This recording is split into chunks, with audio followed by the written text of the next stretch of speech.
if you want to see the Steelers or the Bears play a divisional game, as Green Day says, wake me up when September ends. Actually, scratch that. Wake me up when October ends. Actually, scratch that. Wake me up when standard time ends. Actually, scratch that. Wake me up when the election ends. Seriously, week 11? Week freaking 11?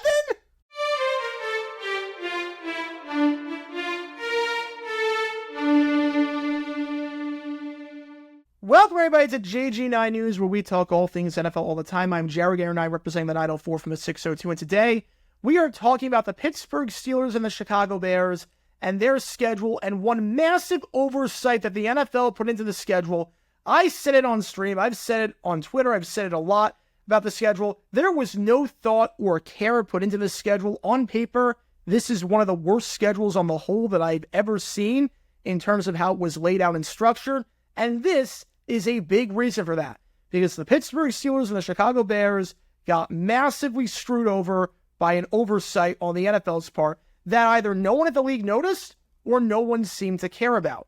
Because the Pittsburgh Steelers, to start their season off, have no division games over the first 10 weeks of the season. Let me repeat that. The Pittsburgh Steelers have zero divisional games over the first 10 weeks of the season. If you look at the Steelers' schedule, and look at what they've got going on for them. Week 1, the Falcons. Week 2, the Broncos. Week 3, the Chargers. Week 4, the Colts. Week 5, the Cowboys. Week 6, the Raiders. Week 7, the Jets. Week 8, the Giants. They're off Week 9. And Week 10, the Commanders. Do you notice there's a lack of something? That's right. There's a lack of AFC North teams. They don't play a divisional opponent until Week 11. Week 11, they play the Ravens and they play the Browns. Week 12. Week 13, the Bengals. Week 14, the Browns. You gotta love that. Twice in 3 weeks, they play the Browns.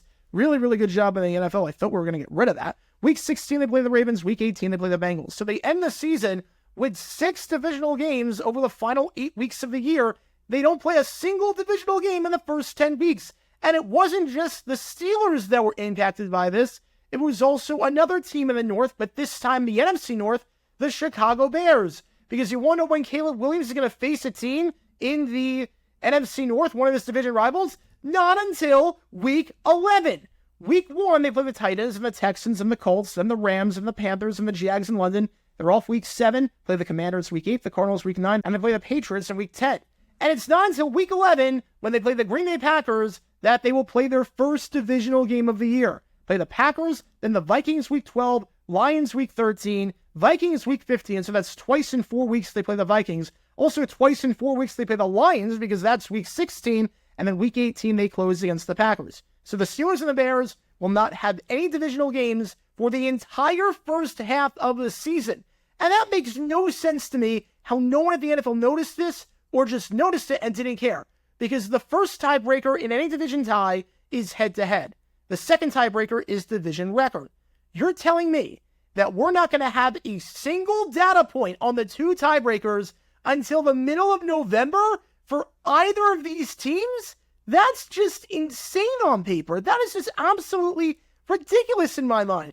And it goes against what the NFL's trying to do. That's the crazy part to me, because they're pushing the trade deadline back because they want to make it more exciting. They move it back so teams know if they're buyers or sellers. And you want to have data points to go off of, one of them being division games. How do we stack up against the teams in our division? They're not going to have that data point to go off of. The Steelers and the Bears might not have a chance to be buyers or sellers, because they don't have the data point of, can we compete with the Ravens? Can we compete with the Browns? Can we compete with the Bengals? What do we need to do to surpass them? Or are we fine? They don't have a single data point to go off of. They don't have a single one of those points. It's insane to me. And what's crazy is that this is a bizarre thing with the schedule, because this, quite frankly, does not happen. I'm looking at the last 10 seasons in NFL history that were not impacted by a pandemic. So I'm taking 2020 out of this, because games got moved around and schedules got changed. You had some games that were scheduled for a certain week, then they got pushed back to a different week. Bye weeks that were supposed to be at the start of the season got moved to later in the year, or they had to take bye weeks at random times because other teams were dealing with a pandemic. So you get the idea. The last 10 seasons of actual normalcy with the schedule, I wanted to see when the teams played divisional opponents for the first time. The Bears in 2023, their first game was Week 1. In 2022, it was Week 2. 2021 was Week 4. 2019, it was Week 1, as was 2018. 2017 and 2016, the Bears played their first divisional game in Week 4. 2015, the Bears played their first game in Week 1, and 2014 and 2013, the Bears played their first divisional game in Week 4. The average time it took the Bears over the last 10 seasons, not counting 2020, to face a divisional opponent was 2.6 weeks, and they played at least one divisional game in the first quarter of the season, which is how it should be. And the Pittsburgh Steelers, same thing. 2023, their first divisional game was Week 2. That was that Monday night game against Cleveland. 2022, their first game was Week 1. 2021 was Week 3. 2019, it was Week 4. 2018 and 2017, their first divisional game was Week 1. That 2018 game being that game against the Browns that ended in a tie that snapped the Browns' losing streak. 2016, Week 2. 2015 was Week 4. 2014 was Week 1. And 2013 was Week 2. The average time over the last 10 non-pandemic seasons that it took the Steelers to face one divisional opponent was 2.1 weeks, which is, again, how it should be. You should face at least one divisional opponent, have at least one data point to go off of in the first 4 weeks of the season. And the Steelers and the Bears will not have that until Week freaking 11 this year, the second half of the year.